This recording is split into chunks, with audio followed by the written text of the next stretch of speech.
Hello everyone, my name is Bryan Mercier, president here of Catholic Truth, and I'm so excited that you've joined us for this series of how to reach our youth and how to bring them back and how to keep them from leaving. I would say that teaching kids to pray is probably in the top two most important things that will keep them from leaving their faith. My parents taught me to pray since I could talk, and every day I prayed for a bunny, and a bike growing up and some toys. And I asked God to bless my mommy and my daddy and my sister.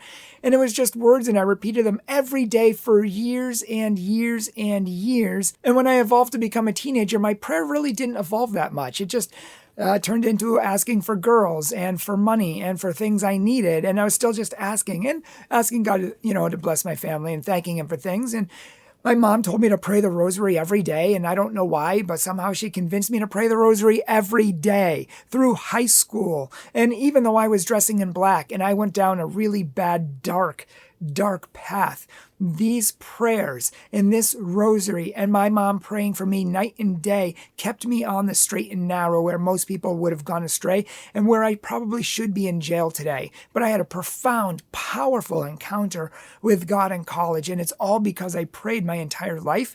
I never gave up on prayer, even when I thought God wasn't listening to me, even when I thought he was ignoring me, even when I thought he didn't like me. I kept praying, which most people don't. They give up. But I kept praying and I kept praying and I stayed faithful, even though it didn't make sense at times. And God changed my life upside down and backwards, upside down, inside out. He transformed me. And yet most of our kids don't even know the basics. My daughter, she's 3 years old, and she knows the Our Father and the Hail Mary in 2 languages. The first time she prayed the Our Father, she said, "Our Father who art in heaven, hallowed be thy name." And we were like, wow, that's good. But she belted out the whole thing. We didn't even know she knew it. And she said the whole thing from beginning to end when she was like 2.5. Most of the teens I know and I have worked with as a DRE, as a youth minister, as a religion teacher in high school, they don't even know the Our Father and the Hail Mary. They don't even know the basic prayers, nor could they say them on their own from start to finish by themselves. This is a huge problem. It's a huge failure of religious education. And by religious education, I mean the parents teaching the kids and handing on the faith that we promised God at their baptism to teach them. At baptism, we said we're going to teach our kids to be faithful, God. We're going to teach them their prayers. We're going to take them to church. We're going to teach them all about the faith. And most of these kids don't even know the Our Father or Hail Mary. It's so sad that I give confirmation retreats all around the country to talk about the importance of knowing God, the importance of knowing prayer. And teens come up to me and say, "Bryan, I want to, but what does that even mean? How do you pray?" They don't even know the basic understanding, the basic gist of how to pray, not even just talking to God. They don't know anything, and they're at such a loss. And it's such a tragedy of our times that our kids don't know God. So sad. Alphonsus Liguori once said that if you pray a lot, there's a great chance you're going to get to heaven. If you pray a little, there's little chance you're going to get to heaven. And if you don't pray at all, I'll let you use your imagination on what he said. But the fact is, if we are not teaching our kids to pray and to really know God, then we are failing our duties before God. We are failing as parents. We are failing as religious instructors, and we need to fix that. We need to try to redeem that. Here's the thing. Even after we teach kids the prayers, that's half the problem too, is most people don't know how to go deeper than that. My parents taught me the prayers my whole life. I said the prayers and they didn't do much, or at least I didn't think so. They didn't really connect me with God. I didn't feel God, and I didn't know how to go deeper. I just said prayers. But we really need to stop saying prayers and need to learn how to pray prayers. We need to learn how to connect with God, to know God on a deep and personal level, and to learn how to find him and how to hear him and know that he's working in our lives. I was a theater major, and in theater, they say that the lines you have to memorize are the least important part of the play. Why? Because they don't do anything. They're just lines. And if you do the lines, but you don't act, the lines are useless. The acting is the most important part. The acting choices you make, the way you inspire an audience, that is what's important. But you can't do that unless you know the lines first. So memorizing the lines to a point where you don't even ever have to think about them. You just know them front and back. That's when you can stop thinking about them and start focusing on acting. Start focusing on the audience. Start focusing on getting into your character and living through that character. And it's the same thing with prayer. The lines are the least important part. Living that prayer, praying that prayer, getting our hearts behind that prayer, loving God through that prayer, giving everything we have to God through that prayer, and really meaning it from the bottom of our hearts. That is what the most important thing is, not just saying prayers. So many times we just swap flies. I mean, make the sign of the cross, but we make it so fast we don't even think about it. I make fun of the teens because they just swap flies because that's what they do. But and then after we swap flies, we Hail Mary, full of grace, the Lord is with us, and then we say amen. Swap flies again, and we think we prayed. It doesn't do anything. It doesn't change us. It doesn't make a lasting difference. We really need to teach kids how to go deeper. We need to teach kids how to pray, how to thank God, how to ask for the things we need, how to intercede for others, how to have a conversation with them, how to let them know that God is right here with us. He's not someone up in heaven a billion light years away who's distant and not tuned into your needs. We need to let them know that he's right here, right now, listening to you, loving you with all of his intention on you. And in fact, we need to teach kids how to sit in silence in the Eucharist at adoration and just let God love them, speak to them. There's no better prayer time than just letting teens sit before God in adoration.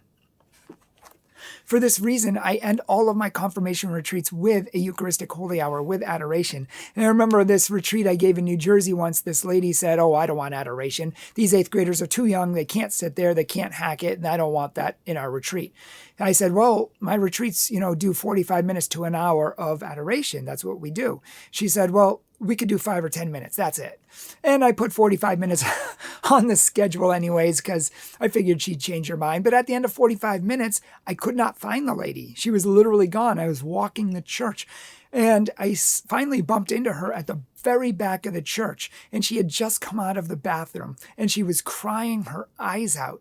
Not just crying, but like ugly makeup cry, just sobbing.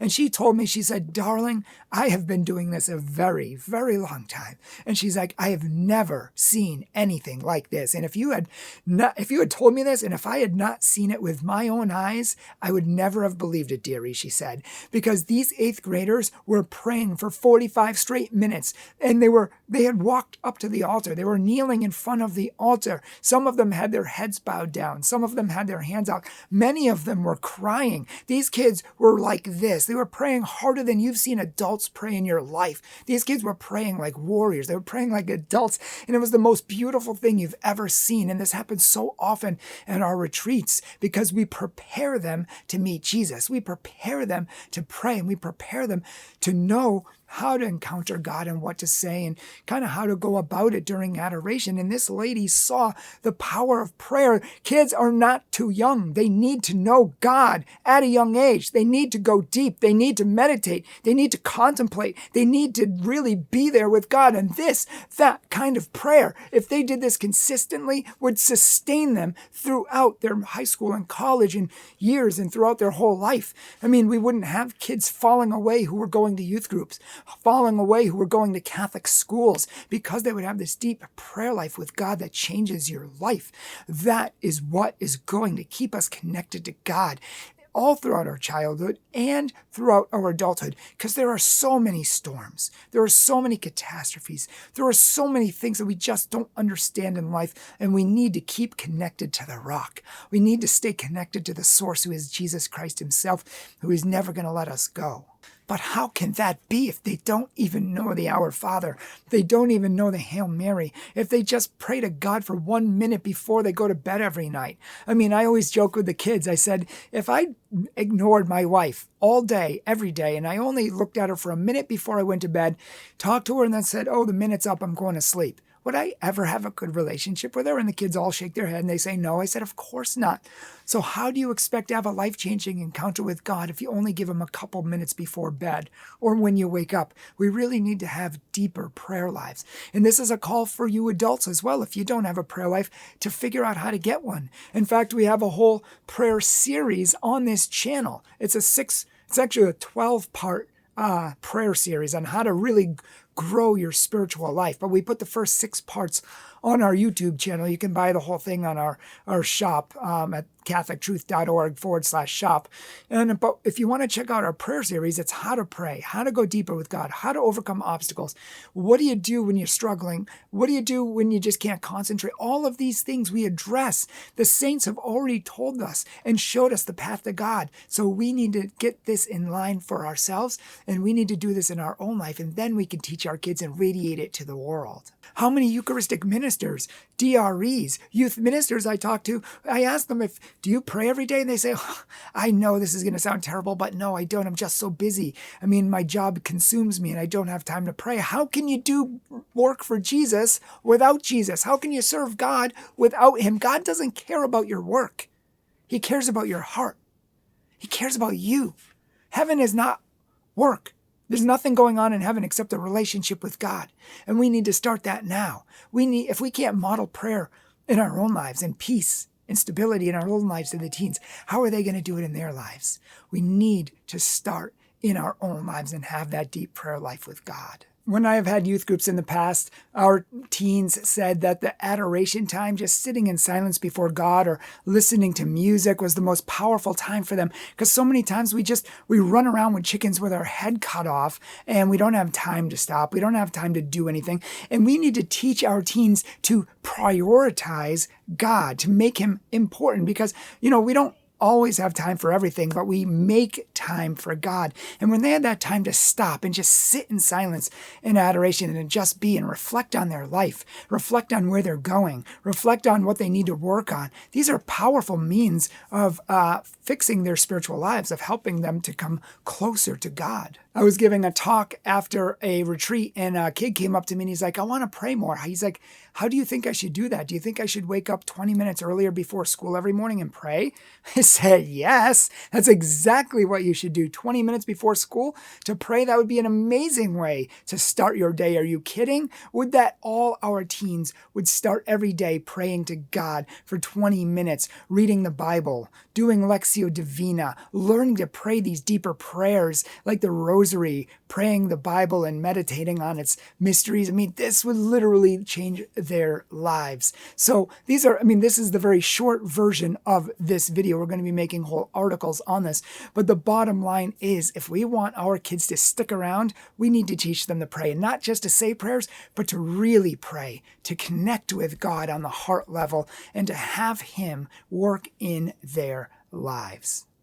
Thank you so much for watching this video today. Please do us a favor and share it. And if you like this video, then definitely like it and leave a comment down below, because all of these things help these videos to become more popular, more people to see them. And that's exactly what we need, is more people to get the message, to save our youth, to really revitalize our youth, to revitalize our church, to re-evangelize our teens, give hardcore apologetics and teach them the faith. That's what we need. I mean, for generations now, we've just coexisted. Parents have not handed on the faith.